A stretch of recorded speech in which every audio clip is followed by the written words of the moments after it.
A major roadblock into the investigation of a major cybersecurity breach of the House Democrats' campaign could finally be giving in and giving up her laptop for examining.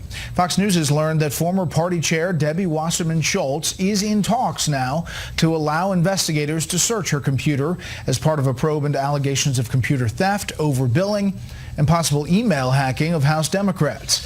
Senior Capitol Hill producer Chad Pergram joins us live now with details on this case.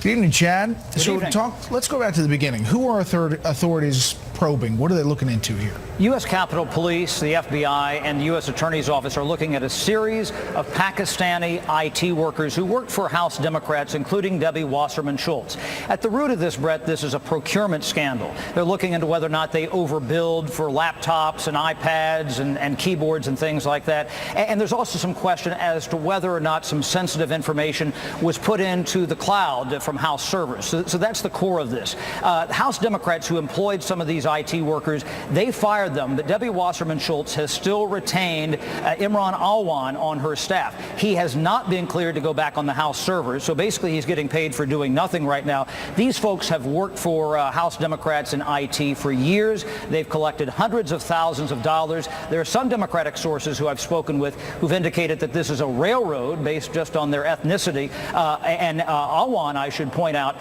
he declared bankruptcy several years ago. So why is this taking so long? We've been hearing about this drips and drabs for a long time. Right, and this is getting under the skin of some lawmakers from both sides of the aisle who want prosecutors to fish or cut bait. Part of it is because there's so much equipment that they're sorting through and so many receipts, and each time they find something new, well, it takes them down another rabbit hole here. But they want some clarity on this very soon. I should point out that there was an unrelated case not too long ago where they indicted two former House staffers, and that took 51 weeks. So this just came out in February.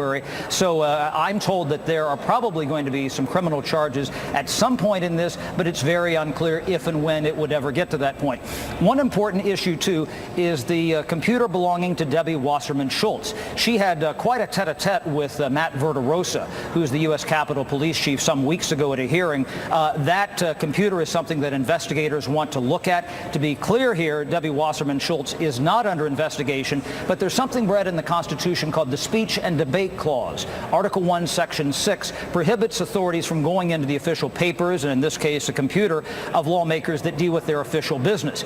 She says she wants it back. She's not implicated in this whatsoever. And at the hearing, Matt Verderosa said that there were, quote, extenuating circumstances. Yeah, and let's just, to be clear quickly, is this tied to the DNC hack? Yeah, and that's something that I have asked repeatedly about since February, and I have been repeatedly shooed away from that assertion. Okay. Chad Pergram, live on the Hill. Chad, thank you. By the way, Chad is the most followed by lawmakers on Capitol Hill on Twitter, @Chad Pergram.